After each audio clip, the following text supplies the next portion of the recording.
خواب جو آپ نے کہا ہے کہ 3 قسموں کے ہوتے ہیں، اچھے خواب، برے خواب، اور تیسرا جو آپ نے کہا ہے وہ کچرے قسم کے خواب. تو اس خواب پر میرے خیال سے کیونکہ کافی لوگ ایسے ہیں جنہیں خوابوں کی تعبیر نہیں پتہ، تو وہ اسے ڈفرینشیٹ کیسے کریں ان خوابوں کو؟ اچھا خواب تھوڑا کامن سینس یوز کریں گے. خوشی سے ایک آدمی اٹھ رہا ہے تو وہ اچھا خواب ہی ہے. یہ الگ بات ہے کہ بعد میں ڈیپ میں جانے کا وہ برا بھی ہو سکتا ہے، وہ الگ بات ہے.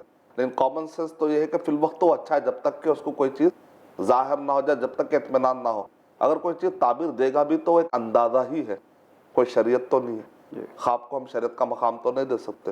سیکنڈ یہ ہے کہ وہ گھبرا کے اٹھ رہا ہے، پریشان ہو رہا ہے، اندر خوف طاری ہو چکا ہے تو برا خواب ہی ہے. تیسرا یہ ہے کہ جو اکثر شادی کے قریب جو نوجوان ہوتے ہیں یا شادی شدہ لائف میں جو جنسی تعلقات، اس ٹائپ کے کام خواب کو اکثر علماء کرام نے کہا اس کی کوئی تعبیر نہیں. یا وہ خواب جو آپ آلریڈی کر رہے ہیں اور وہی دہرایا جا رہا ہے، جو آپ کرتے کرتے سو گئے تھے پھر خواب میں وہی کام کنٹینیو ہو رہا ہے، آپ ایگزام لکھ رہے ہیں.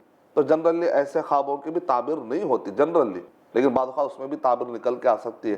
تو یہ نبی اکرم صلی اللہ علیہ وسلم نے ارشاد فرمایا یہ خواب جو ہے نبوت کے 40 حصوں میں سے ایک حصہ ہے. اور مبشرات، یا تو خوشخبری بن کے آتا ہے یا تو آپ کے لیے نصیحت کا پیغام لے کر آتا ہے. وَمِنْ آیَاتِهِ مَنَامُكُمْ بِاللَّيْلِ وَالنَّهَارِ، اس کے نشانیوں میں سے یہ ہے کہ تم کو سونے کی، جو اللہ تعالیٰ ہمارے آنکھ بن کر کے ہم کو سلا رہے ہیں، یہ بھی ایک نشانی ہے. اگر مان لیجئے کہ ہم کو نیند آنے کا سسٹم اگر نہ ہوتا تو پریشان ہوتا انسان، دنیا میں جینا مشکل ہوتا. اور سائنسدان کہتے ہیں سب سے ڈیپ نیند اس کی ہوتی ہے جو خوابوں کے ساتھ سوتا ہے. تو بعض اوقات خواب کا آنا راحت والی علامت بھی ہے. خواب کا آنا مطلب ایک آدمی اتنا گہرا سویا ہے کہ اس کو خواب دیکھنے کا بھی موقع مل رہا ہے. تو بعض اوقات خواب اس کے لیے رحمت بھی بن کے آتے ہیں، لیکن بعض خواب اس کے لیے عذاب یا رہنمائی یا آنے والی مصیبت سے بچانے کے لیے راستہ ہوتا ہے. تو خواب کو معمولی سمجھ کر نہ ٹال دے، جلد سے جلد. اسی لیے نبی اکرم صلی اللہ علیہ وسلم کیا کرتے تھے، صحیح بخاری کتاب الرؤیا والاحلام میں ہے، فجر کے بعد بیٹھتے تھے اور توجہ کے ساتھ سنجیدگی سے خواب غور سے سنتے تھے اور تعبیر بتایا کرتے تھے.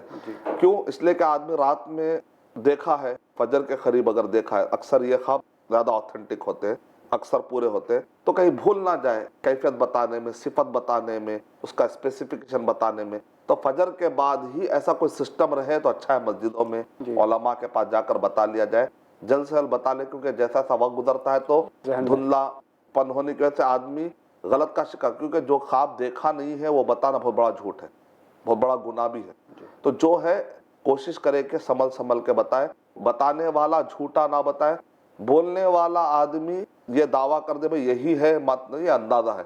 تاکہ کہ اکثر لوگ کیا ہے، خواب کی تعبیر سنتے ہی بھروسہ کرنے لگتے ہیں. تو ہم کو واضح کر دینا چاہیے بھئی میں کوئی نبی نہیں ہوں، میں ایک عام انسان ہوں، لیکن میں قرآن اور حدیث کی روشنی میں کچھ رول جو بتائے، جیسے خالد العنبری موسوعات الرؤیا والاحلام مکتبہ شاملہ میں ہے.